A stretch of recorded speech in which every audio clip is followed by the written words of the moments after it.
Mesdames et messieurs, bonsoir et soyez les bienvenus à cette édition d'information. Merci pour votre confiance sans cesse à renouveler. Comme annoncé, la centrale syndicale dynamique unitaire a tenu hier sa grande assemblée générale afin de protester contre les mesures dites d'austérité prises le 21 juin dernier en Conseil des ministres. Les travailleurs ont appelé à prendre part à une marche pacifique qui aura lieu le 13 août prochain. Était présent pour le compte de notre rédaction Marielle Ekom et Mosconi Ngonba. Le stade de basket d'Awinje, lieu mythique des rencontres de la dynamique unitaire, a refusé du monde à l'occasion de la grande assemblée générale tenue ce 2 août 2018. Devant une pléthore d'agents publics, d'hommes politiques et de mouvements de la société civile venus acter leur désapprobation aux mesures visant à réduire le train de vie de l'État et relancer l'économie, Jean-Rémy Yama, le président de cette confédération syndicale, a tenu un discours sans appel, celui de la mobilisation de tous les travailleurs pour une marche pacifique le 13 août prochain. Un syndicat a des méthodes. On commence par déposer un préavis de grève. Quand le préavis ne marche pas, on fait la grève. Quand la grève ne marche pas, on utilise d'autres moyens. Et actuellement, le seul moyen pour obliger Ali Bongo et sa bande à laisser les travailleurs tranquilles, sinon d'en assumer les conséquences. Le seul moyen, c'est le rapport de force. Et ce rapport de force, on doit l'exprimer dans la rue.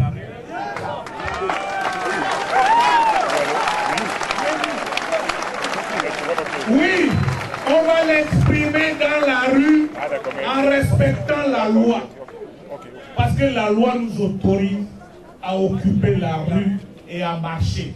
Dynamique unitaire et l'ensemble des organisations qui l'accompagnent refusent de payer une note dont ils estiment n'être en rien coupable.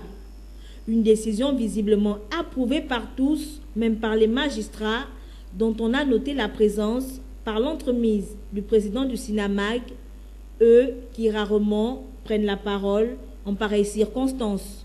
Je vous parle en qualité de président du syndicat national des magistrats du Gabon.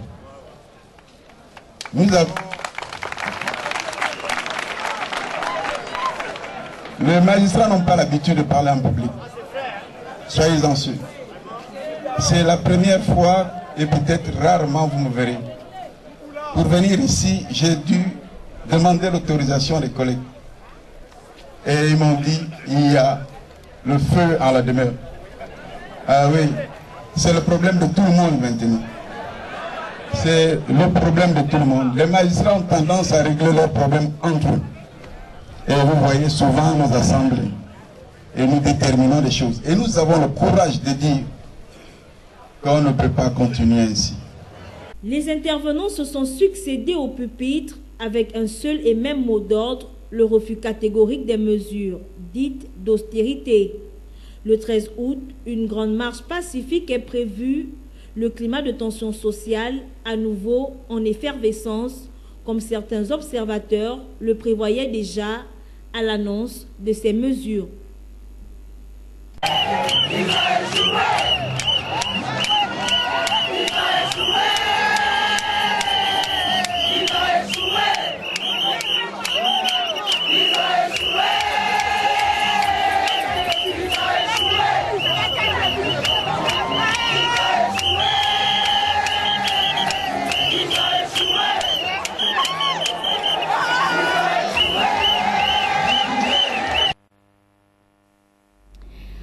Et au cours de cette grande assemblée générale, on a assisté à l'humiliation de Bruno Ben Moubamba, l'ancien vice-premier ministre qui venait assister à cette rencontre des agents publics, mais malheureusement, celui-ci n'a pas été accueilli avec des chants, encore moins des fanfares. Nous retrouvons Marielle Ekom et Mosconi Ngonba.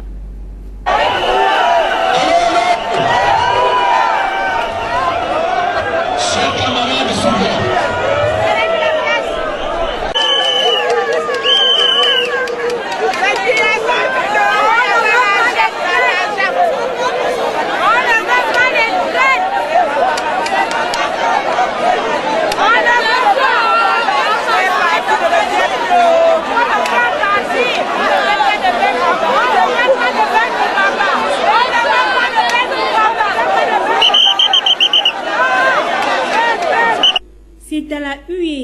par des jets d'eau, des colibets, voire même des injures que BBM, Bruno Ben Moubamba, le président de l'ACR, a été accueilli dès son arrivée à la Grande Assemblée Générale de la Dynamique Unitaire du 2 août 2018. Un accueil des plus humiliants, l'obligeant à rebrousser chemin. Rappelons que Dynamique Unitaire a convoqué cette grande rencontre pour dénoncer l'application par le gouvernement des mesures dites d'austérité parce qu'elles les pensent antisociales. Bruno Ben Moubamba pensait venir apporter son soutien à cette confédération syndicale, œuvrant pour que le fonctionnaire gabonais ne soit pas dépossédé du peu qui lui reste. D'autant plus qu'à ce rendez-vous, de nombreuses plateformes politiques y étaient bien représentées. Or, l'ancien vice-premier ministre y a été chassé comme un malotru. Et après cet incident au stade de basket d'Awinje, l'ancien vice-premier ministre poste sur sa page Facebook, je cite, « J'ai échappé à une tentative d'assassinat programmée des réseaux Ping au rassemblement de Dynamique Unitaire. Je dois mon salut au sang-froid et à la vigilance de ma sécurité. Je ne ressens aucune amertume envers les auteurs de ce forfait et je remets mon âme à Dieu. Père, pardonne-leur, ils ne savent pas ce qu'ils font. » Fin de citation. Très vite récupérée par les médias, la publication assassine a fait le tour du monde et sans attendre, des réactions acerbes d'indignation ont plu sur la toile comme une pluie de pierres sur le plus grand coureur du Gabon. S'étant rendu compte de sa maladresse, l'ancien membre du gouvernement a retouché sa publication à 19h25 précise pour une mouture finale. Oui, j'ai bien échappé ce 2 août 2018 à une tentative d'assassinat lors de l'AG de Dynamique Unitaire par des agitateurs infiltrés. Mais à en croire certaines indiscrétions, son comportement et son langage versatile auraient été les déclencheurs de cette vindicte populaire. Serait-ce un coup monté de toutes pièces ou la matérialisation de l'impopularité de BBM? Seul l'avenir nous le dira. Le SINAPER douane rompt toute collaboration avec la FECIREFA et maintient sa désapprobation, j'y arrive, face aux mesures d'austérité actuelles. Nous retrouvons une fois de plus Ephraim Biogué-Edzo et Bertrand Okumileka. L'administration des douanes, par le canal de Catherine Pulchéry-Matéa, présidente du SINAPER douane, est revenue sur la question brûlante liée aux mesures d'austérité, lesquelles, au fil du jour, continuent d'alimenter les conversations. Pour sa part, la principale formation syndicale de l'administration des douanes ne compte pas se plier face à ces mesures, car au moment des vaches grasses, entre 2009 et 2016, période au cours de laquelle le pays a enregistré de grosses recettes dans le secteur pétrolier, l'administration des douanes, à l'instar d'autres départements publics, a été victime de manière incompréhensible d'une dégradation méthodique de ses avantages sectoriels orchestrés par le gouvernement. Une partie de la période de vaches grasses qu'a connue le Gabon a été paradoxalement tumultueuse pour les agents des douanes, caractérisée par une décote considérable de leurs primes sectorielles, près de 70%.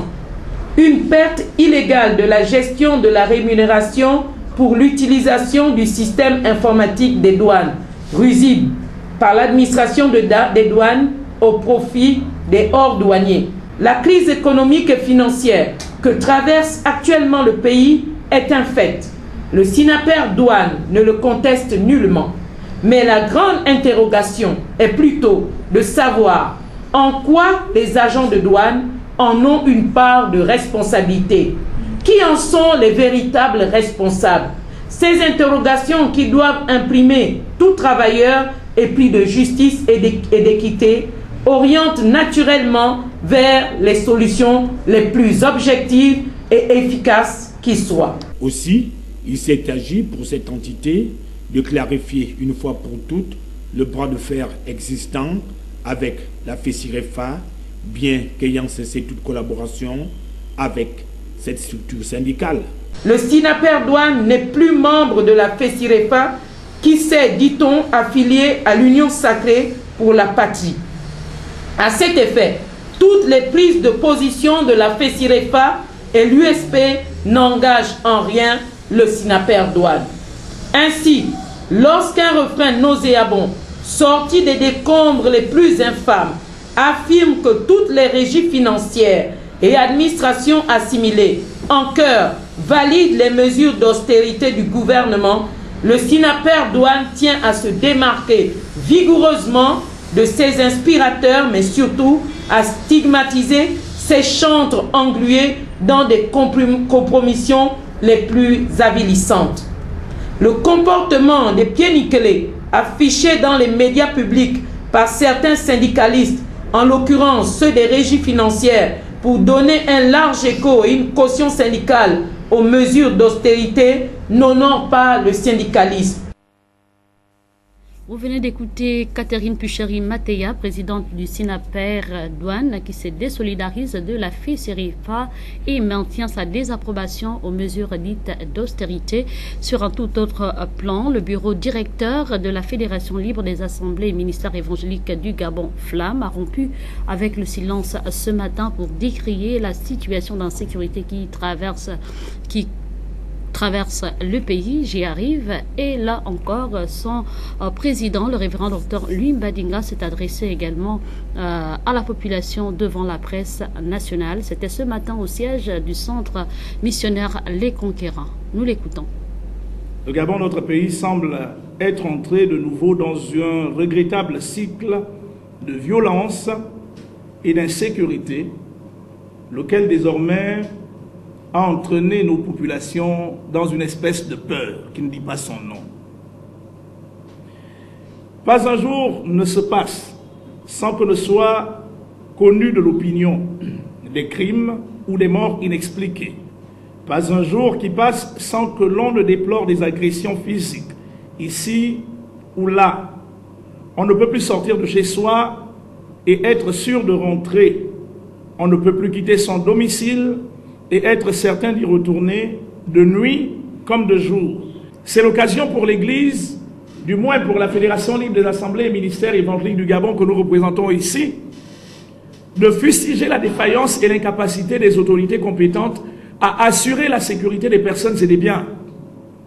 Le Gabon ne mérite pas cela. C'est aux politiques de gérer la société. C'est aux politiques de mettre les voies et moyens pour éviter ou anéantir l'insécurité dans le pays. Dans ce sombre tableau, nous ne pouvons oublier l'incivisme et l'insécurité qui se développent au vu et au su de tous dans l'école gabonaise avec ce que nous avons appelé les phénomènes émergents. Vous avez régulièrement entendu parler des kobolos. Eu égard à ce qui précède, nous voudrions devant tant d'insécurité faire quelques propositions. 1. Multiplier les commissariats de police à Libreville et dans les villes les plus populaires. Ces villes qui connaissent une extension aussi évidente. La capitale du Gabon ne peut plus se contenter des seuls commissariats de Nkembo au 2e arrondissement, de Bellevue 2 au 3e arrondissement, de Sogatol au 5e arrondissement, de Nzengayon au 6e arrondissement, ou encore Akanda ne peut plus se contenter uniquement du commissariat que nous appelions le commissariat d'Okala qui est à l'entrée d'Angongé aujourd'hui. Et l'Église, qui est la colonne de vie, a son rôle à jouer dans la société, mais aussi doit faire entendre sa voix, une initiative saluée par certains serviteurs de Dieu. Nous vous proposons d'écouter face à la caméra de Mosconi Ngonba. J'apprécie énormément que l'Église ait pu mettre fin à ce mutisme. Après tout ce qui s'est passé ces dernières semaines, il fallait effectivement que l'Église du Gabon parle. Et il est bien de voir rassembler autant de pasteurs, de prophètes, de docteurs, d'hommes de Dieu, réagir un peu sur l'actualité. Bon, mon sentiment, c'est un sentiment de fierté et de joie, puisque l'Église est la colonne de l'appui et de la vérité. S'il se lève aujourd'hui pour dénoncer tout ce qui se passe dans le pays, c'est déjà une bonne chose. Nous vivons dans des conditions très compliqué, il y a de l'insécurité et puis je pense que avec tout ce qui s'est dit cet après-midi, nous pensons que le gouvernement va prendre une décision adéquate par rapport à ce qui s'est dit. Nous restons toujours en religion, en prélude à la convention Gabon 2018 qui aura lieu du 9 au 11 août prochain au gymnase d'Olomie. Le corps de Christ, par l'entremise des serviteurs de Dieu, ont fait une déclaration en vue de sensibiliser la population chrétienne librevilloise à effectuer massivement le déplacement pendant cette période. Nous écoutons à présent le pasteur Albert Itsukiga et Samuel Landa face à la caméra de Régis Akumba. Nous sommes là pour parler de la convention Gabon 2018 que nous organiserons au gymnase d'Olomie du 9 au 11 août 2018. L'événement se déroulera en plénière au gymnase d'Olomie et en atelier de 9h à 13h à l'église Pain de Vie située à Mindoubé 2. Mais les plénières, c'est naturellement au gymnase d'Olomie, entrée libre, vraiment libre. À partir de 16h, nous commençons et nous arrêterons chaque jour au plus tard à 20h30. Les orateurs sont nos papas et ce sont vraiment des mentors de la RDC, l'apôtre Alain Park Makengo et le révérend Bourdé Thomas, donc de l'église ACF, communauté Salé pour tous. Donc ils seront avec nous ici, c'est eux qui vont tenir les 3 jours que nous aurons là-bas au Lomé. Bon, nous sommes dans bandeko bandeko o bazoko landa biso no mokolo alelo. Boye ba ete molulu monene eza koleka ekoleka epa kuna na gymnase ya Olomie. Bampaka na biso bakoya awa bampaka bazokuta Kinshasa bakozala na biso awa 3 jours na gymnase Olomie. Vraiment esengi ete biso nyonso bakongolais e bakongolais zo bozali awa nazobenga bino penza na bolingo ya nkolo na bolingo ya nzambe bozala wana pote to soutenir mosala ya nkolo ekende liboso yo mutu olingi komona loboko na nzambe olingi komona nzambe kosala kati na yo esengeli ete ose dispose oya okomona nzambe kopambola yo e mboka na biso ezosenga penza biso moko pe totelema na mabondeli même biso batuzana mosika na bamboka bapaya. Place à présent l'actualité hors de nos frontières qui nous amènera tour à tour au Zimbabwe mais aussi au Yémen. Donc Emmerson Mnangagwa à la tête du Zimbabwe, après avoir succédé à Robert Mugabe en novembre dernier, a été proclamé vainqueur de l'élection présidentielle, un résultat contesté par l'opposition. Les précisions avec nos confrères de la presse internationale. Les résultats sont annoncés dans la nuit, un peu avant 1h du matin, heure locale.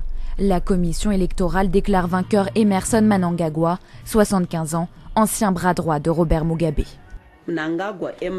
Emerson Mnangagwa pour la ZANU-PF est dûment déclaré président élu du Zimbabwe à partir du 3 août 2018. Quelques minutes avant l'annonce, 2 représentants de l'opposition font irruption dans les locaux de la commission. Face aux caméras, ils rejettent la victoire de Mnangagwa à la présidence. Ces résultats qui ont été annoncés, nous ne les avons pas vérifiés, je ne les ai pas signés, donc ces résultats sont faux. Depuis la victoire écrasante de la ZANU-PF aux législatives, l'opposition crie à la fraude.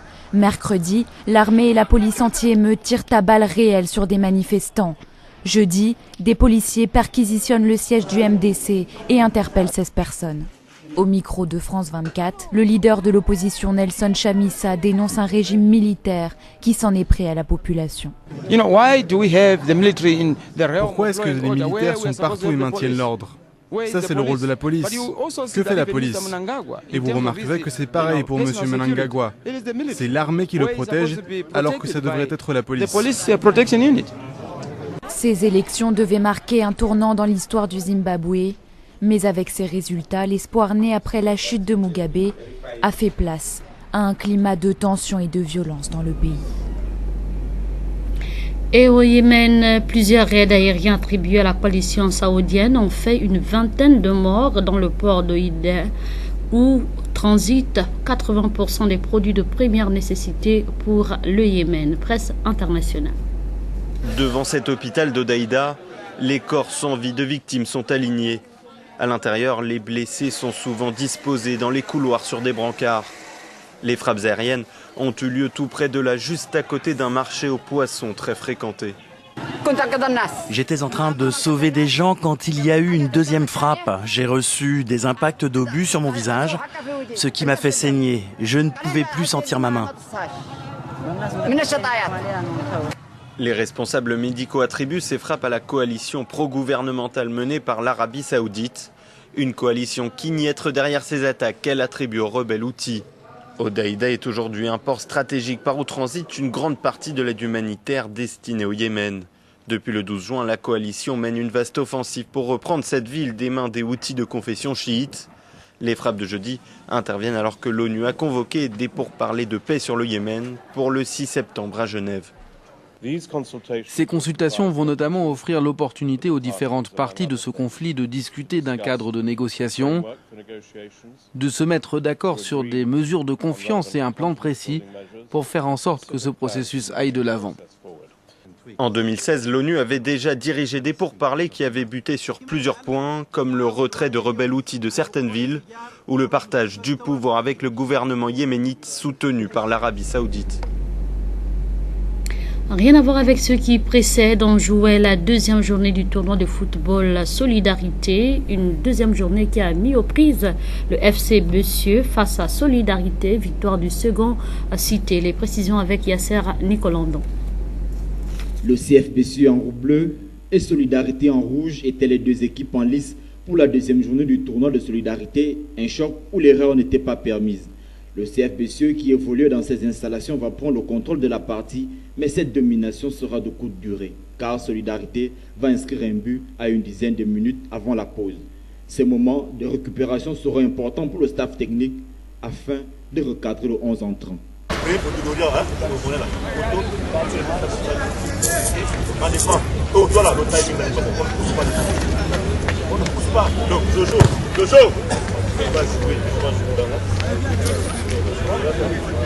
Au sortir des vestiaires, Solidarité va faire asseoir sa domination et son expérience tout au long des dernières 40 minutes. Le CF Bessieux souffre, mais ne lâche pas, sous le regard du président actif de cette formation. Score final, 1-0 en faveur de Solidarité.